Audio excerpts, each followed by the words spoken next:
കലാപത്തിന്റെ ഉത്തരവാദിത്തം ഏറ്റെടുത്ത മണിപ്പൂർ മുഖ്യമന്ത്രി എൻ ബീരൻ സിംഗ് രാജിവെച്ചിരിക്കുകയാണ്.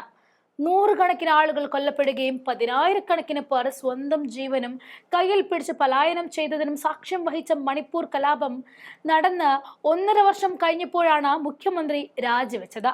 ഈ രാജി കുറച്ചുകൂടി നേരത്തെ ആയിരുന്നുവെങ്കിൽ മണിപ്പൂർ താഴ്വര ഇതിനോടകം തന്നെ പഴയ ശാന്തിയിലേക്ക് മടങ്ങിയെത്തുമായിരുന്നു. കലാപം പിടിച്ചു നിർത്താൻ സാധിക്കില്ല എന്നറിഞ്ഞ നിമിഷം തന്നെ മുഖ്യമന്ത്രി രാജിവെച്ച് ഒഴിയേണ്ടതായിരുന്നു. എന്നാൽ അധികാരത്തിൽ കടിച്ചു തൂങ്ങിക്കിടന്ന മുഖ്യമന്ത്രിക്ക് ഇപ്പോഴാണ് ബോധോദയം ഉണ്ടായത്.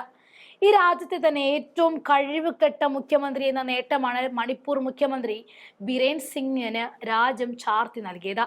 ഇപ്പോൾ രാജിവെക്കും എന്ന പ്രതീതി ഉണർത്തി കസേരയിൽ കടിച്ചു തൂങ്ങി നിന്ന ബിരേൻ സിംഗിന്റെ കസേര ഒടുവിൽ ഇളകി വീഴുമ്പോൾ പ്രതിക്കൂട്ടിലാകുന്നത് BJP കേന്ദ്ര നേതൃത്വം കൂടിയാണ്.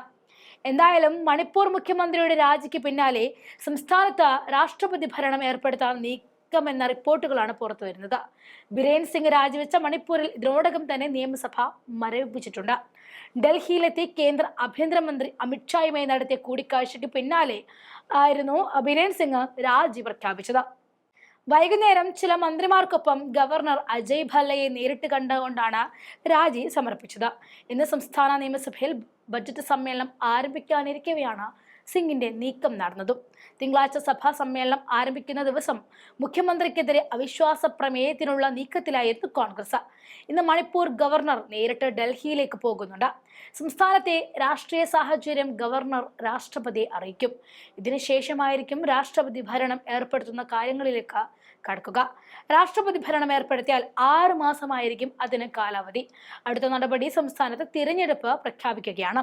നിലവിലെ സാഹചര്യത്തിൽ ഇനി BJPക്ക് മണിപ്പൂർ സർക്കാർ ഉണ്ടാക്കാനുള്ള സാധ്യത വളരെ വിദൂരമാണ്. കാരണം കഴിഞ്ഞ ലോക്സഭാ തെരഞ്ഞെടുപ്പിൽ മണിപ്പൂരിലെ 2 സീറ്റുകളിലും വിജയം കോൺഗ്രസിനൊപ്പമായിരുന്നു. ഈ സാഹചര്യത്തിൽ തെരഞ്ഞെടുപ്പ് പ്രഖ്യാപിച്ചാൽ BJPക്ക് നിലം തൊടാനാകില്ല. ഇതിനു പുറമെ കലാപം ശക്തി പ്രാപിച്ച വേളയിൽ മണിപ്പൂരിലെത്തിയ രാഹുൽ ഗാന്ധി താഴ്വര ശാന്തമാക്കണമെന്ന ആവശ്യത്തിൽ ഉറച്ചു നിന്നിരുന്നു. പിന്നീട് 2 വട്ടം കൂടി രാഹുൽ ഗാന്ധി മണിപ്പൂരിലെത്തിയിരുന്നു. ഇതിന് പിന്നാലെയാണ് ലോക്സഭാ തെരഞ്ഞെടുപ്പിൽ BJPയെ മണിപ്പൂരിൽ നിന്നും തൂത്തെറിയാൻ കോൺഗ്രസിനെ കൊണ്ടായത്. ലോക്സഭാ തെരഞ്ഞെടുപ്പിൽ വലിയ തോൽവി ഏറ്റുവാങ്ങിയതിന് പിന്നാലെ ബിരേൻ സിംഗ് രാജിവെക്കുമെന്ന് പ്രതീതി ഉണർന്നതാണ്. എന്നിട്ടും 6 മാസം പൂർത്തിയായതിന് പിന്നാലെയാണ് മുഖ്യമന്ത്രി രാജിവെച്ച് ഒഴിഞ്ഞത്.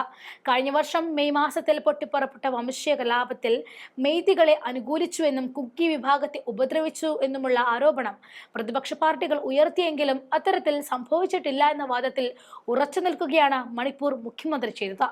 മയക്കുമരുന്നിനെതിരെയും അനധികൃത കുടിയേറ്റക്കാർക്ക് എതിരെയുമുള്ള സർക്കാർ നീക്കമാണ് കലാപത്തിന് പ്രധാന കാരണമെന്നാണ് മുഖ്യമന്ത്രി പറയുന്നത്. മുഖ്യമന്ത്രിയുടെ പങ്ക് പുറത്തു വന്നതോടുകൂടി കുക്കി സമുദായത്തിൽ നിന്നുമുള്ള BJP MLA-മാരും മുഖ്യമന്ത്രിയെ മാറ്റണമെന്ന് ആവശ്യപ്പെട്ട് ഡൽഹിക്ക് വിമാനം കയറിയിരുന്നു. ഈ നീക്കം ഏറെ പണിപ്പെട്ട് തടഞ്ഞു നിർത്തിയ ബിരേൻ സിംഗിന് പക്ഷേ കോൺഗ്രസിന് മുന്നിൽ പിടിച്ചു നിൽക്കാൻ സാധിച്ചില്ല.